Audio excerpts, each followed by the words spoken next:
Om Sahana Vavatu Sahanau Bhunaktu Sahaviyam Karavavahai Tejasvinavadhitamastu ma vidvishavahai. Om Shanti Shanti Shanti. We are reading from the book Sadhana Panchakam by Swami Dayananda Saraswati. It's a commentary on the Sadhana Panchakam, which is a set of 5 verses composed by Adi Shankaracharya, instructions for the spiritual seeker. Each verse contains 8 instructions, so we have a total of 40 spiritual instructions, or instructions for the spiritual path. So we are currently in discussion on verse number 3. We will read verse number 3, the translation of it, and then continue from our discussion. Vakyarthascha vicharyatam shrutishiraf pakshassamashriyatam dustarkatsu viramyatam shrutimatastarkonusandiyatam Brahmasmiti vibhavyatam aharah garvah parityajyatam deheham matirujyatam buddhajanairvadah parityajyatam. And the translation: may you analyze the meaning of the sentences of Vedanta, staying with the vision it presents. May you completely refrain from wrong logic. May you remember, follow, and see the logic presented by Shruti. May you daily appreciate through contemplation the fact that I am indeed Brahman. May you not come under the sway of the ego. May you give up the notion that I am the body. May you completely cease from entering into arguments with wise people. So we are starting a new section, resolving the contradiction. So all of them are Nama-rupas. If you know the cause of everything, which is Satyam, then you have known everything. This is the original statement of Uddalaka. Shvetu-Ketu is then told, you have to know only one thing. That one thing is everything, and that's Satyavastu, that Ekam Eva Advitiyam, one non-dual Brahman is what you are. Brahman is Atma, everything else is Nama-rupa. Therefore, you have no choice here except to understand what the Shruti says. When it is said that you are Ishvara, then between the meanings of the words you and Ishvara, there is an apparent relationship between the qualifier and the qualified. So there is a footnote here between the qualifier and the qualified. Visheshena visheshasya bhavah. Visheshana visheshya bhavah. Visheshana visheshya bhavah. Here again there is a problem because the words in apposition are contradictory. It is very easy to qualify a pot or a lotus by saying the pot is blue or the lotus is white. But can you say that Paroksha Ishvara is yourself? There is a statement in Shastra that says, Vajrahastaha Purandaraha. Vajrahastaha Purandaraha. Purandaraha means Indra. Indra is in heaven and he has a big weapon in his hand, a Vajra, thunderbolt. Now suppose I say, you are Indra. Which Indra? Indra is in heaven. Yes, you are that Indra in heaven. But Indra is Paroksha, you say. How can I be that Indra? There is a contradiction, so you just walk away. Even for discussion, there has to be some basis. Ishvara is Paroksha, you are Aparoksha. Where is the comparison? If not even comparison is possible, then identity is definitely going too far. Moreover, if you take into account that he is the creator of the Jagat, etc., then you are finished. So this placing of words in apposition itself is a problem. But it is used. And we use a method of inquiry and analysis that helps you to discover exactly what the vision of the Shastra is. We will discuss this method later. Therefore, we do not have any problem with what the Shruti says. What is the meaning of these words Tvam and Tat? One of them, Tvam, means Jiva, the doer, enjoyer, person. That is the meaning of the word you. And the other word Tat means Ishvara, someone who is Sarvasya Karta, the creator of all. He may be a doer, enjoyer, and he's an enjoyer of Ananda all the time. But you are someone who is Sukhi Dukhi, sometimes happy, sometimes sad, experiencing the results of karma. He is the giver of those results, whereas you are a helpless person. In fact, every day you pray to him, you are everything, O Lord. So how can this Lord be yourself? It is just not acceptable. Perhaps it is another kind of opposition, that of qualifier and qualified. But if you are the qualified and Ishvara is the qualifier, how can you, who are the doer and enjoyer, have unlimited knowledge, unlimited power and so on? That is not possible. Neither can the Lord have your attributes, your limited knowledge, limited power, etc. Nor can the Lord's attributes be attributed to you. There is a contradiction here between the meaning of Tvam and the meaning of Tat. Padarthayoho virodha. Padarthayoho virodha. Looking beyond the immediate meaning. You should give up. Give up what? You should not give up the effort, but give up the padavachyam, the immediate meaning of the word. For the word quote unquote you, the immediate meaning is you, who happens to be 5'9" tall. In you, everything else is included: your pleasure, your pain, your memory problems, your individuality, and your parentage. This quote unquote you is padavachyam.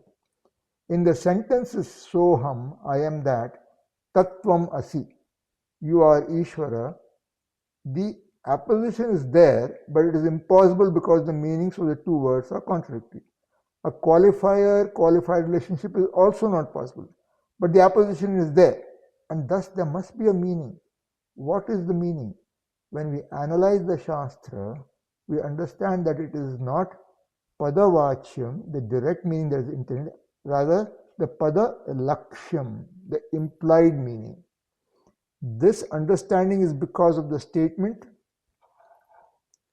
Vacharambhanam vikaro namadheyam mrittikeyeva satyam.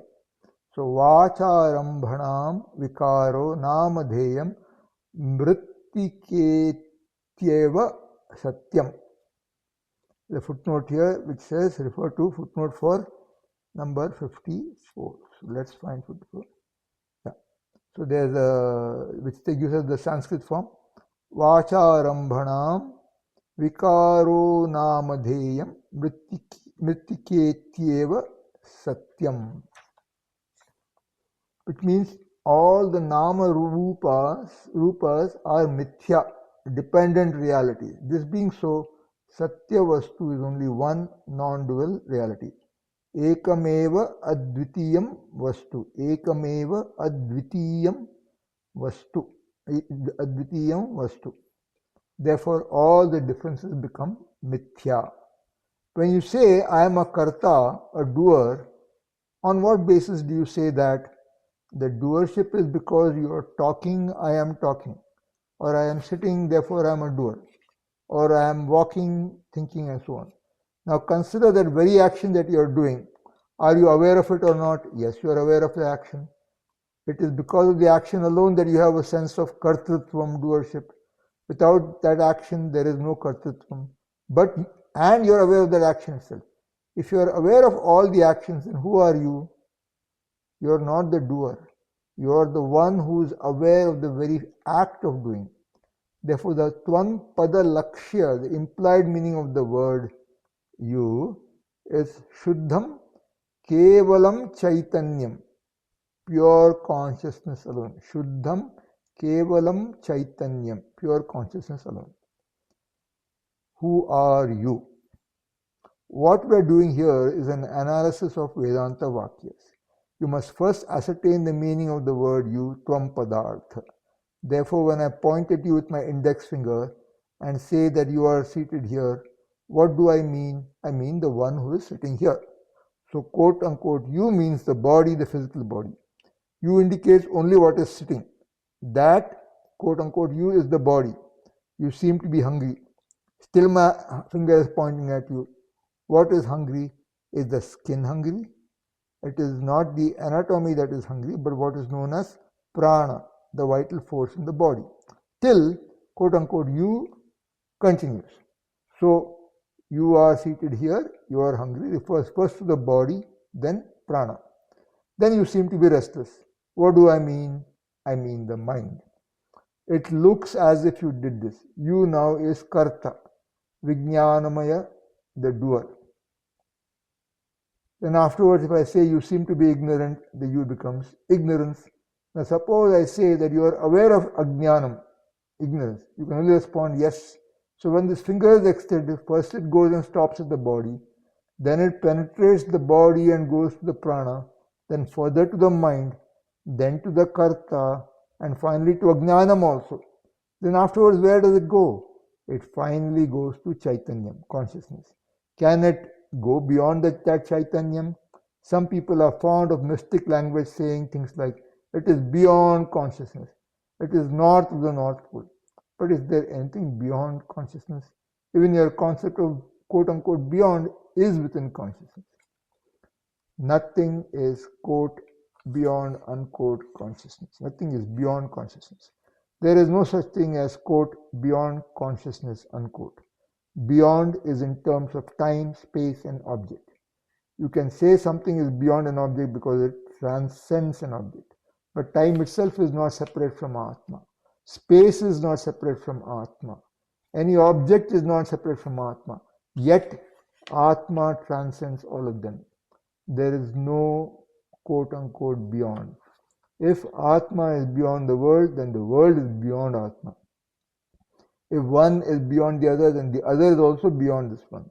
A person said, let me be with this beyond and you go to that beyond. That is all silly. The world is never away from the Vastu, Atma. Any object that you confront is not separate from you. When you see me, I am not separate from you. That is the truth about the whole thing. Therefore, idam sarvam aham asmi, this entire thing is myself. It is a totally different ballgame. There is nothing mystic about it. It is a clean equation that must be understood as it is, without mysticism or mystic language. We can use paradoxes methodically because it is a teaching tradition. Thus, the meaning of the word Tvam here can only be Chaitanya Atma, consciousness which is the self. You cannot go beyond that. This is called Laksham, the implied meaning. Laksham also means target, that which is targeted by a Lakshana, a word that conveys its meaning through implication. There's a footnote here. Lakshyate anena iti lakshanam. Lakshyate anena iti lakshanam. So the word Tvam, you, becomes the Lakshana for the Laksha. The implied meaning is Chaitanya Atma. We say that Ishvara, that Paroksha Ishvara, is also the cause of this world, wielding the power of Maya alone. Therefore, who is that person? Here also we require the Shastra. Shastra tells us that before this creation, the entire world was in the form of Sat alone, and it is non-dually one. This is from the Chandogya Upanishad, Mantra 6.2.1. That non-dual Brahman is Sachidananda. It is with Maya alone that Brahman appears as this form of the creation. So now we can reduce things. All the varieties of objects are but 5 bhutas, elements, and the sthula bhutas, gross elements, and sukshma bhutas, subtle elements, are nothing but Maya. Is there such a thing as Maya? No, because Maya is also mithya. Mithya means that it is nama rupa, name and form. It has no independent existence. Thus, Maya is Brahman. What is Brahman? Satyam Jnanam Anantam Brahma. The mantra Taittiriya Upanishad 2.1.1. Therefore, the Swarupam, essential nature of Ishvara, is Jnanam, knowledge, the same Chaitanyam. As we have already seen that Chaitanyam is Satyam, Satyam is Chaitanyam, which is Trikala Abhaditam, not subject to the 3 periods of time, which is Nityam, timeless. It is also the truth of everything, the Adhishthana. That is Satyam Jnanam. It is Anantam Jnanam, limitless knowledge. It is Jnanam which is not the knower. Janati iti Jnanam. It is not the knower. Knowledge. Jnayate anena iti Jnanam. Knowledge. Or the known. Jnayate iti Jnanam. Jnayate iti Jnanam. It is all 3 and at the same time independent of all 3. Tattvamasi implies that you are that Tat Pada Laksham, the implied meaning of the word Tat. This Sakshi Chaitanyam, witnessing consciousness, is the Sakshi Atma, nothing but Satyam Jnanam Anantam Brahma. That is called Jnanam. Thus, Vakyarthascha Vicharyatam. That was the instruction. Next section, the means for gaining freedom. For the knowledge of Atma, which is called moksha, freedom from all insecurity, there are 3 primary sadhanas, means one of these is called the angin, which is the primary principal factor. The other 2 are called angas, supplementary factors. Shravanam is the angin and the other 2, mananam, nididhyasanam, are angas. Shravanam means that the Shruti Vakyas must be listened to and analyzed properly to see what the vision of the Shruti is. Shruti is a pramana, a means of knowledge, and the pramana is in the form of words. Therefore, the words have a certain vision to convey. That vision is called the Tatparyam. This is why Tatparya Nischaya, a clear understanding of the intention of Shruti, is very important. And it is why the author says to listen to the Shastra with the help of the teacher. This listening implies Vakyartha Vichara. Vakyam implies sentence. There is only one sentence, Tattvam Asi. The Mahavakya, Akandhartha Bodhaka Vakyam. Akandhartha Bodhaka Vakyam.